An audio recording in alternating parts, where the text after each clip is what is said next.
Olá, meus amigos, voltamos para nossa aula do Livro dos Espíritos, um livro escrito por Allan Kardec pelos Espíritos. Nós estamos voltando, né, fazendo uma recapitulação do que a gente aprendeu do capítulo 3 da criação, e nós estamos na formação dos seres vivos. Vamos voltar aqui na pergunta 43. Formação dos seres vivos. Quando começou a Terra a ser povoada? E aí os espíritos respondem. No começo tudo era caos. Os elementos estavam em confusão. Pouco a pouco, cada coisa tomou o seu lugar. Apareceram então os seres vivos apropriados ao estado do globo. Então, de acordo com que o globo terrestre começou a ficar preparado, né, para que a vida existisse nele, os seres vivos começaram a aparecer nele. É como a gente prepara o solo da terra, né, para que a gente possa plantar depois. Pergunta número 44. De onde vieram para a Terra os seres vivos? Então, de onde eles saíram, né? E aí os espíritos respondem: a Terra lhes continha os germens. Então, eles não saíram de lugar nenhum, eles saíram da Terra, né? Esses germens, né? A Terra continha os germens dos seres vivos, que aguardavam o momento favorável para se desenvolverem. Os princípios orgânicos se congregaram, né? Eles foram se unindo, se aproximando, desde que cessou a atuação da força que os mantinha afastados. Então, existe uma força que mantinha eles afastados, essa força deixou de atuar e eles começaram a se aproximar um dos outros e formaram os germens de todos os seres vivos. Estes germens permaneceram em estado latente de inércia, né, sem se mexer, como se fosse como a crisálida e as sementes das plantas, até o momento propício ao surto de cada espécie. Então, até o momento justo, o momento certo para que essas espécies surgissem, como se fosse o ovo que está esperando o momento certo para que o pintinho saia de dentro dele. Os seres de cada uma destas espécies, né, se reuniram, então, e se multiplicaram. Pergunta 45. Onde estavam os elementos orgânicos antes da formação da Terra? E os espíritos respondem: os elementos orgânicos achavam-se, por assim dizer, em estado de fluido no espaço, no meio dos espíritos ou em outros planetas, à espera da criação da Terra para começarem a existência nova em novo globo. Então, esses elementos orgânicos, né, essa matéria orgânica, estava fora da Terra, no espaço, no meio dos espíritos ou em outros planetas.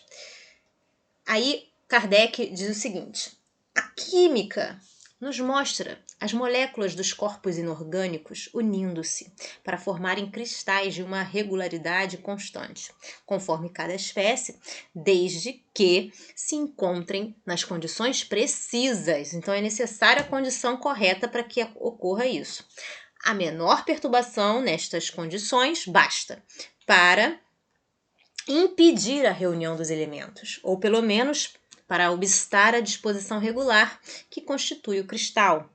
Por que não se daria o mesmo com os elementos orgânicos? Durante anos se conservam germens de plantas e de animais, que não se desenvolvem senão a uma certa temperatura e em meio apropriado. Tem-se visto grãos de trigo germinarem depois de séculos. Há, pois, nesses germens, um princípio latente de vitalidade, que apenas espera uma circunstância favorável para se desenvolver. O que diariamente ocorre debaixo das nossas vistas, por que não pode ter ocorrido desde a origem do globo terráqueo? A formação dos seres vivos, saindo eles do caos pela força mesma da natureza, diminui de alguma coisa a grandeza de Deus? Longe disso. Corresponde melhor à ideia que fazemos do seu poder, a se exercer sobre a infinidade dos mundos por meio de leis eternas.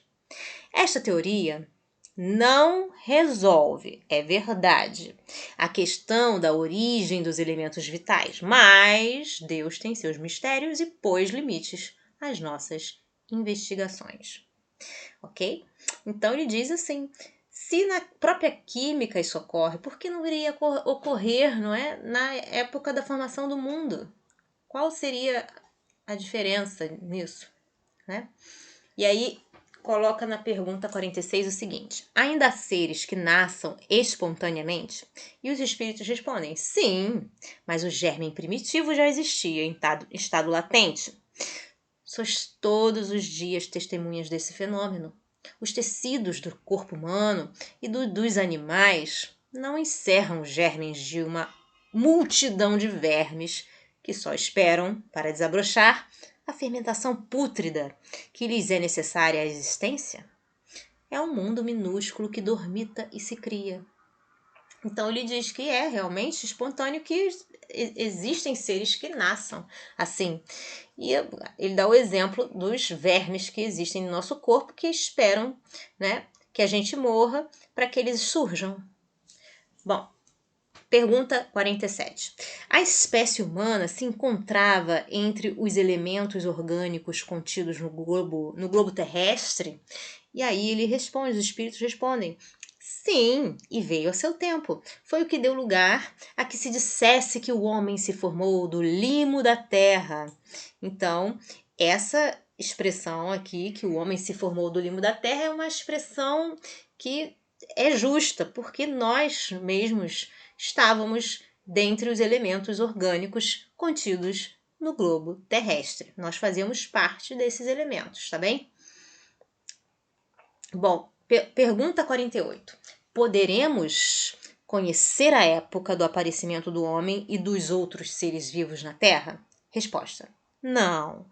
Todos os vossos cálculos são quiméricos. Então, são hipóteses, são fictícios, são cálculos que não são exatos, por assim dizer.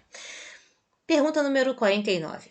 Se o germe da espécie humana se encontrava entre os elementos orgânicos do globo, por que não se formam espontaneamente homens como na origem dos tempos?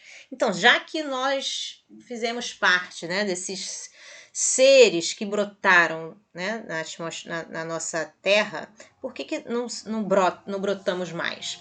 E aí os espíritos respondem o seguinte: o princípio das coisas está nos segredos de Deus. Entretanto, pode dizer-se que os homens, uma vez espalhados pela terra, absorveram em si mesmos os elementos necessários à sua própria formação, para os transmitir segundo as leis da reprodução. O mesmo se deu com as diferentes espécies de seres vivos. Bom, gente, ficamos por aqui por hoje. Eu espero que vocês estejam gostando dessa leitura tanto quanto eu. Desejo a vocês um dia maravilhoso. Deus abençoe. Até a próxima. Tchau, tchau.